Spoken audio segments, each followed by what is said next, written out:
नमस्कार मित्रांनो, भावी शिक्षक आणि शिक्षिकेंनो, टिप्स फॉर टीईटी मध्ये मी अक्षयकर तुम्हा सर्वांचं स्वागत करतो।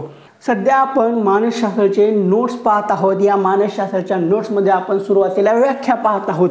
आतापर्यंत आपण मानसशास्त्राचे 3 व्हिडिओ पाहिलेले आहेत। त्याच्यामध्ये पहिल्या व्हिडिओमध्ये आपण मानसशास्त्राच्या व्याख्या पाहिल्या, त्यानंतरच्या व्हिडिओमध्ये शैक्षणिक मानसशास्त्राच्या व्याख्या पाहिल्या आणि मागच्या व्हिडिओमध्ये आपण अध्ययनाच्या व्याख्या पाहिल्या। हे सर्व व्हिडिओ आपण पाहिले। आता सर्वच्या सर्व व्याख्या आपण आता आजच्या या व्हिडिओमध्ये रिपीट करणार नाहीयेत, कारण आता तुम्हाला 3 व्हिडिओ झालेले आहेत, त्याची सवय पडलेली असेल। पहिल्या व्हिडिओमध्ये मानसशास्त्राच्या व्याख्या पाहिल्या, अरिस्टॉटल आत्म्यसंबंधीचे मानसशास्त्र, मॅकडोल मनाचा अभ्यास, वॅटसन वर्तनाच्या शास्त्र, विल्यम वुंट म्हणतो बोध अवस्थेचा अभ्यास करणारे शास्त्र, त्यानंतर सिग्मंड फ्राइड बोध व अबोध अवस्थेचा अभ्यास मन म्हणतात, अनुभव व वर्तनाचा अभ्यास, त्यानंतर मॉर्गन आणि रॉबिन्स म्हणतात मानव आणि मानवेतर प्राणी वर्तनाचे शास्त्र। त्यानंतर शैक्षणिक मानसशास्त्राच्या आपण 5 व्याख्या पाहिल्या, अध्ययनाच्या 11 व्याख्या पाहिल्या।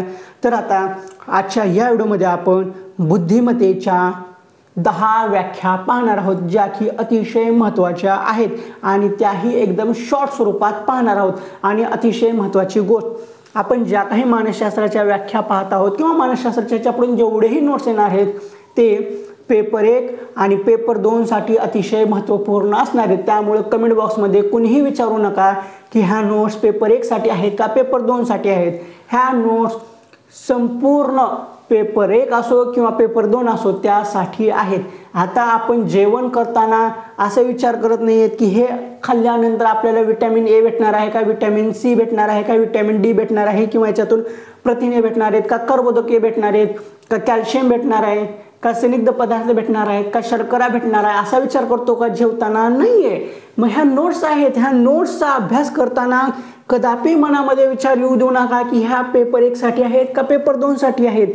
ह्या मानसशास्त्राच्या बाल मानसशास्त्राच्या नोट्स आहेत, ह्या परीक्षेसाठीच आहेत आणि ह्या पेपर 1 साठीही महत्त्वाच्या आहेत आणि पेपर 2 साठीही महत्त्वाच्या आहेत। आता याच्यापेक्षा जास्त एक्सप्लेनेशन करण्याची गरज नाहीये, कारण जेवण करताना आपण कधीही असा विचार करत नाहीये की हे विटॅमिन ए साठी आहे, हे विटॅमिन बी साठी आहे किंवा हे शर्करासाठी आहे, हे कॅल्शियम साठी आहे। जेवण करतो संपूर्ण आपला अन्न असतं, जे की पंचपक्वान्न असो काही असो ते संपूर्ण अन्न असतं। तसंच ह्या संपूर्ण नोट्स आहेत त्या आपण पाहतोय। तर चला आता आपण बुद्धिमत्तेच्या व्याख्या पाहू, जी की आहे पहिली टर्मन यांची।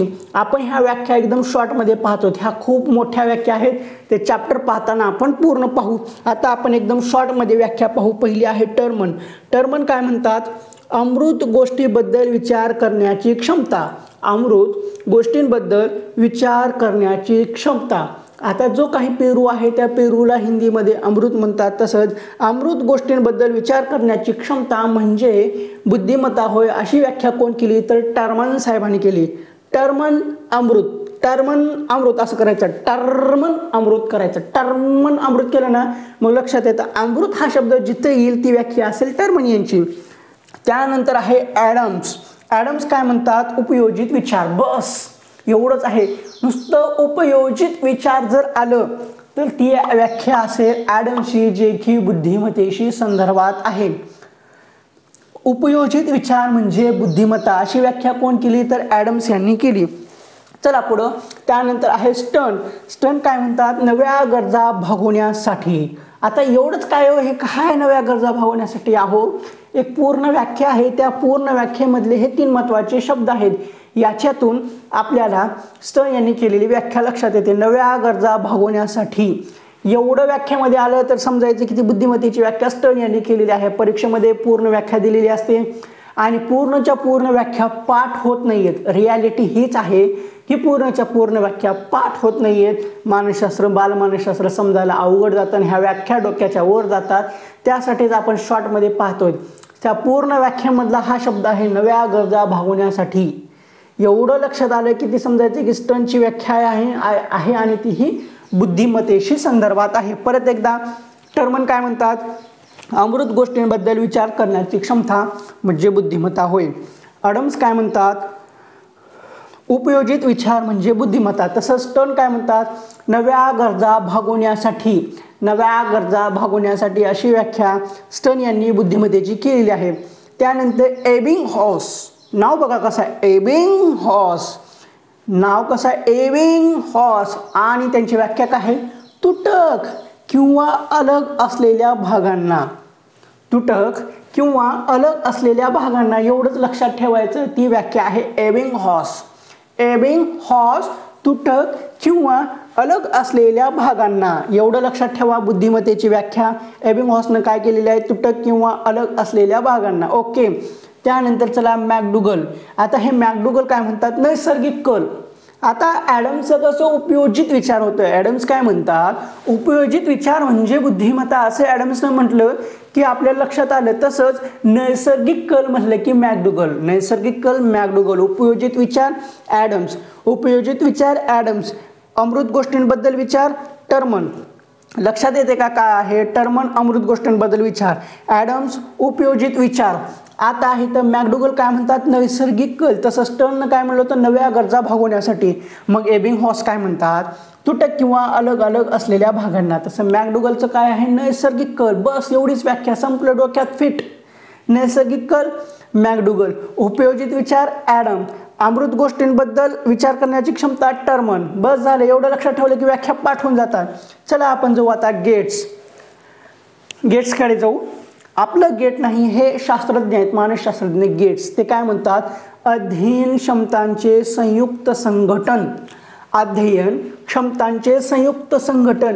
आता नुसतं संघटन हा शब्द जरी लक्षात ठेवला, पूर्ण व्याख्यामध्ये संघटन हा शब्द जर आला, ती व्याख्या असेल गेट्सची. काय असेल, अध्ययन क्षमतांचे संयुक्त संघटन. संघटन म्हणलं की गेट्स असणार. आता त्यानंतर आहे थॉर्नडाईक. आता थॉर्नडाईक यांची प्रयत्न प्रमाण उपपत्ती आहे. चुका चुका अंशिका, म्हणजे माणूस हा चुका करत करत त्याच्यातून अध्ययन करून शिकतो, हे असं आहे. आणि यांचा प्रयोग सुद्धा आहे, यांचा प्रयोग सुद्धा आहे, जी की आपण नंतर पाहणार आहोत एकदम डीपमध्ये. सध्या आता आपण थॉर्नडाईक यांची बुद्धिमत्ते संदर्भात जी काही व्याख्या आहे ती पाहू. ती काय आहे, बुद्धीला उंची रुंदी वेग असतो. एकदम ऑड आहे, बुद्धीला उंची रुंदी वेग असतो असं जर म्हणलं तर ते असेल थॉर्नडाईक यांनी म्हटलेलं आहे. बुद्धीला उंची रुंदी वेग असतो, हे झालं थॉर्नडाईकची व्याख्या जी की आहे बुद्धिमत्तेची संदर्भात. त्यानंतर आहे विल्यम जेम्स. आता विल्यम जेम्सबद्दल सुद्धा आपण सविस्तर माहिती पाहू, पण सध्या विल्यम जेम्सची बुद्धिमत्ते संदर्भाची व्याख्या आहे ती पाहू. ती काय आहे, नव्या परिस्थितीला यशस्वीरित्या समायोजन. नव्या परिस्थितीला यशस्वीरित्या समायोजन म्हणजे जी काही नवीन परिस्थिती आहे त्या नवीन परिस्थितीमध्ये आपण मिळणे, मिसळणे, मिसळून जाणे, समावून जाणे म्हणजे समायोजन. जर आता एखादी नवीन परिस्थिती आहे, एखादी नवीन घटना आहे, एखाद्या नवीन घरामध्ये प्रवेश केलेला आहे, त्याच्यामध्ये आपण मिसळलं नाही, राहिलं नाही, करमत नाही आहे, समावून घेतलं नाही आहे, तर ते झालं कुसमायोजन. आपण समायोजन कुसमायोजनाचा टॉपिक पाहणार आहोत, त्याच्यामध्ये पाहू विल्यम जेम्सचं काय आहे, नव्या परिस्थितीशी यशस्वीरित्या समायोजन म्हणजे बुद्धिमत्ता. ओके. त्यानंतर आहे अल्फ्रेड बिनी. हे अल्फ्रेड बिनी काय म्हणतात की आकलन, शोध, दिशा व टीका हे बुद्धीचे 4 पैलू आहेत. अल्फ्रेड बिनी यांनी बुद्धीचे 4 पैलू सांगितलेले आहेत आणि हे 4 पैलू कुठले आहेत, आकलन, शोध, दिशा व टीका. परीक्षेला हमखास विचारला जाणारा प्रश्न, हमखास विचारली जाणारी व्याख्या कुठली, अल्फ्रेड बिनीची, जी की काही आहे आकलन, शोध, दिशा व टीका हे बुद्धीचे 4 पैलू आहेत. आता सिरिल बर्ट. आता सिरिल बर्ट साहेब काय म्हणतात, उपजत परंतु सर्वस्पर्शी अशी मानसिक कुशलता म्हणजे बुद्धी होय. सिरिल बर्ट काय म्हणतात, उपजत परंतु सर्वस्पर्शी अशी मानसिक कुशलता म्हणजे बुद्धी होय. तर ह्या झाल्या बुद्धिमत्तेच्या 10 व्याख्या, ज्या की अतिशय अतिशय अतिशय महत्त्वाच्या आहेत. ह्याच्यापेक्षा आणखीन व्याख्या आहेत त्या आपण चॅप्टरमध्ये पाहणार आहोत, पण ह्या की आहेत मोस्ट IMP की परीक्षेला हमखास विचारल्या जाणाऱ्या. आता परत एकदा आपण बुद्धिमत्तेच्या व्याख्या रिवाइज करू एकदम शॉर्ट 1 मिनिटामध्ये. बुद्धिमत्तेची पहिली व्याख्या आहे टर्मन यांची. ते म्हणतात अमृत गोष्टीबद्दल विचार करण्याची क्षमता. त्यानंतर ॲडम्स म्हणतात उपयोजित विचार. मग पुन्हा स्टर्न म्हणतात नव्या गरजा भागवण्यासाठी. त्यानंतर एबिंगहॉस म्हणतात तुटक किंवा अलग असलेल्या भागांना. त्यानंतर मॅकडुगल म्हणतात नैसर्गिक कल. मग गेट्स म्हणतात अध्ययन क्षमतांचे संयुक्त संघटन. त्यानंतर थॉर्नडाईक म्हणतात बुद्धीला उंची, रुंदी, वेग असतो. त्यानंतर विल्यम जेम्स म्हणतात नव्या परिस्थितीशी यशस्वीरित्या समायोजन. त्यानंतर आहे ॲल्फ्रेड बिने, ते काय म्हणतात आकलन, शोध, दिशा व टीका हे बुद्धीचे 4 पैलू आहेत. त्यानंतर सिलियर बर्ट, ते काय म्हणतात उपजत परंतु सर्वस्पर्शी अशी मानसिक कुशलता म्हणजे बुद्धी होय. तर ह्या झाल्या बुद्धिमत्तेच्या व्याख्या, ज्या की आपण एकदम व्यवस्थितपणे पुन्हा नंतर शॉर्टमध्ये सुद्धा पाहिल्या आणि एकदम स्पीडमध्ये सुद्धा पाहिल्या. तर ठीक आहे, आजच्या या व्हिडिओमध्ये एवढंच ठीक आहे. तुम्हाला हा व्हिडिओ कसा वाटला तो कमेंट बॉक्समध्ये सांगा. व्हिडिओ आवडला असेल तर व्हिडिओला लाईक करा, कमेंट करायला विसरू नका. आणि व्हिडिओ पाहून फायदा होत आहे असं वाटत असेल तर आपल्या चॅनलला सबस्क्राईब करा.